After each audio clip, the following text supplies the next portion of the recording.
I never said to forgive the red hats. I never said to trust them. I never said to make friends with them. I said to work with them, use them. The White House is posting stuff like this.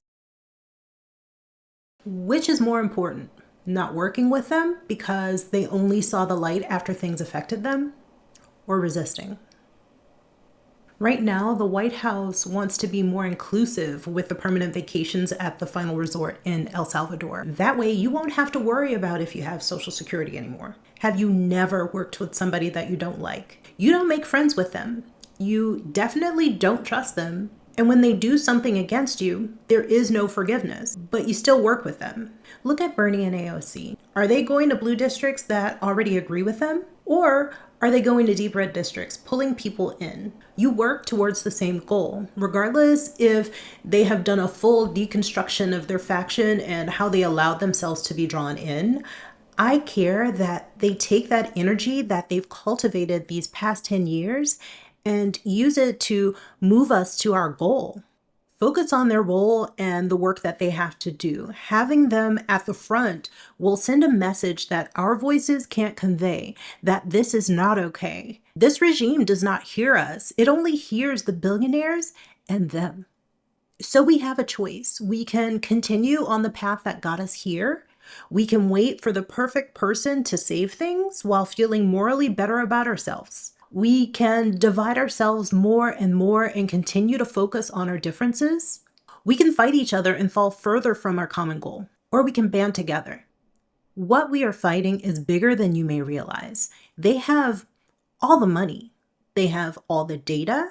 They have the big weapons. They have surveillance. How do you fight something so massive? You make a coalition. You make an alliance for combined action. This is a battle of the classes. Our strength comes with action in numbers. We have billionaires criticizing previous administrations for not being available for phone calls. They now are praising 47 for the access that they have. Government spending makes billionaires richer, and Social Security gets in the way of that. So they gutted it. They don't want to pay tax on their earnings either. They apply tariffs, so you do it for them. The rule of law is gone. Corruption is normal now. A criminal is who they say a criminal is. The trips being planned to El Salvador are not summer camp. It's not a retreat. It's punishment. There is one way that you can get things done without working with the red hats. You can make a donation of $1 million or more so that you can get access to. You'll get direct access to 47, in fact. Anyone with cash can lobby him.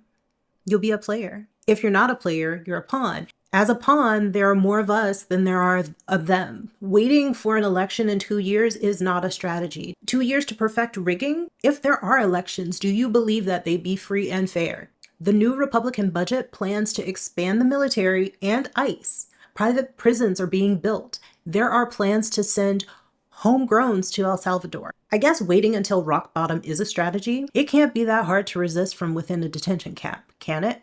Even if it is, it's still not as hard as working with them. So how do we work with people that we don't like? I feel like everyone who has ever had a job should be expert at this. The biggest thing that we need to do is stop being emotionally reactive. Let's focus on the outcome. It's easier to center them, but it's not about them. It's about getting rid of this regime. The goal isn't to fix how we feel about them. It's to work with them effectively, despite how we feel. You have to get from, oh my gosh, I can't stand them, to, look, let's get this done. You don't need to change how you feel about them to work with them. Personally, I don't like them. I don't trust them. I don't care to get to know any of them.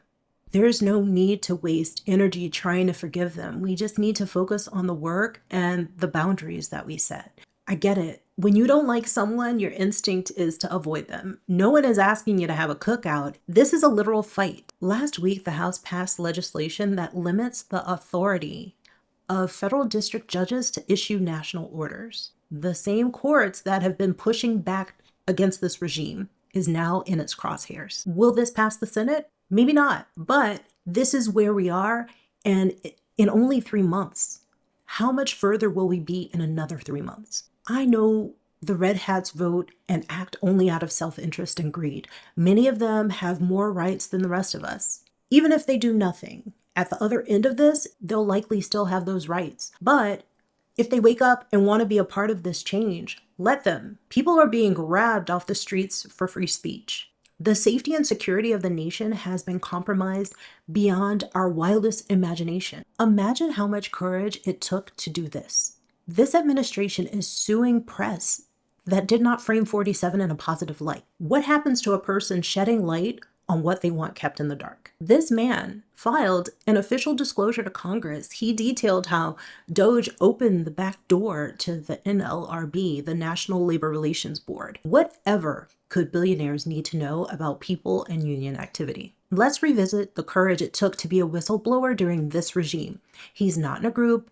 It's his face, all alone, shining a light where they want darkness. He's received threats while preparing this. A letter was taped to his front door. It was threatening. It had his sensitive personal information. It included an overhead picture of him walking his dog. We don't know who sent the letter. What we do know is that the letter referred to him reporting this breach. If he can do this, you can work with them. No one is asking you to forgive them. No one is asking you to trust them. No one is asking you to be friends with them. Let's use them for their strengths. As Black supporters from their faction have found out, they will work with anyone to achieve their goals. That doesn't mean that they trust them. That doesn't mean that they want to be friends. That means they'll use them to get what they need, and we need to do that too. If you don't know what we're talking about here, this is the video I'm replying to. Okay,